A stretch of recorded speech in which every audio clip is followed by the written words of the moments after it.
আমরা শুনবো তার জীবন কাহিনী। আসসালামু আলাইকুম। ওয়ালাইকুম আসসালাম। পিচ্ছি আপু, তুমি কেমন আছো?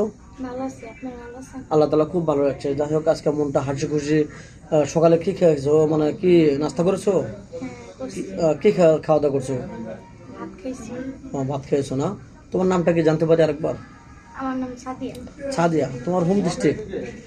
আমার হোম ডিস্ট্রিক্ট হচ্ছে নওগাঁ। নওগাঁ।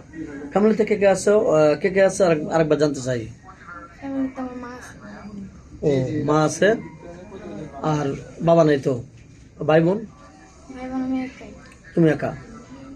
তো যাক, দুনিয়াতে তুমি একা আছো। সবসাথে তোমার সুখী আর কথা ছিল, যদি টাকা পয়সা থাকতো তাহলে তোমার সাথে সুখী আর কেউ হতো না, বুঝছো? তো যাই হোক, আমাদেরকে আমার সামনে কি জন্য আসছো? সহযোগিতার জন্য না বিয়ের জন্য? সহযোগিতা বিয়া দুইটাই বলা যায়। দুইটাই। মানে কেউ যদি তোমাকে ভালোবেসে পড়াশোনার খরচের টাকা দিত তাহলে পড়াশোনা করতো নাকি? আর যদি কেউ বিয়ে করতো তাহলে তো আরো হ্যাপি, বিয়ে করে যদি পড়াশোনা চালিয়ে যায় তাহলে তো আরো ভালো। তো যাই হোক, কি আর বলবো। তুমি কি স্কুলে বা কোনো মার্কেটে বা কোথাও বিয়ে খেতে গেছো, এরকম সিচুয়েশনে কেউ তোমাকে প্রেম করতে বা বিয়ে করতে চাইছে, এরকম ভালোবাসা প্রস্তাব কেউ দিছে? হ্যাঁ, একদিন বিয়ে খেতে গেছিলাম। হ্যাঁ। তো ওই জায়গায় একটা ছিল, আমাকে অনেক পছন্দ করছিল। আচ্ছা মানে ডাইরেক্ট বিয়ে করার জন্য অনেক পাগল হয়ে গেছিল। আচ্ছা। পরে ওর এত দুর্বলতা দেখে আমি ফ্যামিলিতে জানাইছি, কিন্তু পরে খবর নিয়ে দেখে যে ওর বউ বাচ্চা সবই আছে।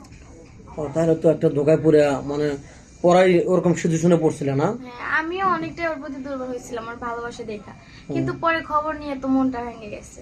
এখনকার যুগে ভালোবাসার কোনো দাম নাই, সবাই প্রতারণা করে। বুঝতে পারছি যে তুমি কখনো ভালোবাসোনি, কিন্তু ছেলেটা তোমার পিছিয়ে ঘুরে নে তোমার একটু মনটা দুর্বল হয়েছিল নাকি তার প্রতি? পরে ফ্যামিলিকে জানাচ্ছো, ফ্যামিলি যা দেখেছে তার ওয়াইফও আছে, তার বাচ্চাও আছে। হ্যাঁ, তো অল্প থেকে তোমার কপালটা ভালো বেঁচে গেছো, কারণ না হলে প্রতারণার খপ্পরে পড়ে গেছিল প্রায়। হুম।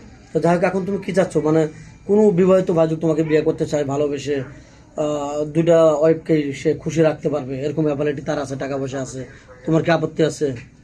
না, আমার কোনো আপত্তি নাই। আমি কোনো ভালোবাসা করতে চাই না, ডাইরেক্ট বিয়ে করতে চাই।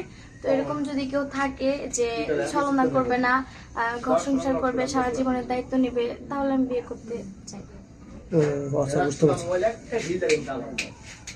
ও আচ্ছা, যাই হোক, তোমাকে প্রবাসী কোনো ভাই বিয়ে করে বাংলাদেশে রেখে গেল, তার একটা ছোট ভাই আছে, তোমার যেমন তোমার বয়সে হবে, মিসউড হবে, সে 3 বছর পরে আসবে, তার সাথে কি পরকীয়া লিপ্ত হবে তার, তোমার দেওয়ার সাথে? না না, কখনোই না। এরকম করবে না তো? যদি সে তোমাকে বলে ভাবি ভাইয়া তো আসবে না, একটু দুর্বলতার সুযোগ নিল, তখন কি তুমি তোমার শ্বশুর শাশুড়ি বলে দিবে, নাকি দুর্বলতার সুযোগটা তুমি কাজে লাগাবে, কোনটা? অবশ্যই বলে দেব। আর আমার স্বামীকেও বলবো ওকে যেন আমার থেকে দূরে রাখে। ও আচ্ছা, যাক, তোমার কি ফোন আছে? না, আমার ফোন নেই। তোমার ফোন নেই? যাই হোক, মেয়েটা কোনো ফোন নেই, খুবই অল্প বয়স মেয়েটা। আসলে টাকা পয়সা থাকলে পরে অনেক ভালো করে বিয়ে হতো, আসলে টাকা পয়সা নেই, মেয়েটা খুবই গরিব, ওর বাবা নেই, একদমই ইতিম, একা। তো আমাদের নাম্বার দেওয়া থাকবে, মানে ইউটিউব চ্যানেল কর্তৃপক্ষের নাম্বার দেওয়া থাকবে, কেউ ভিডিও কল দেবেন, অডিও কল দেবেন, ভিডিও কল দিলে ব্লক করতে বাধ্য হবো। ভালো থাকবেন, সুস্থ থাকবেন, এই সবার জন্য কামনা করি। আল্লাহ হাফেজ।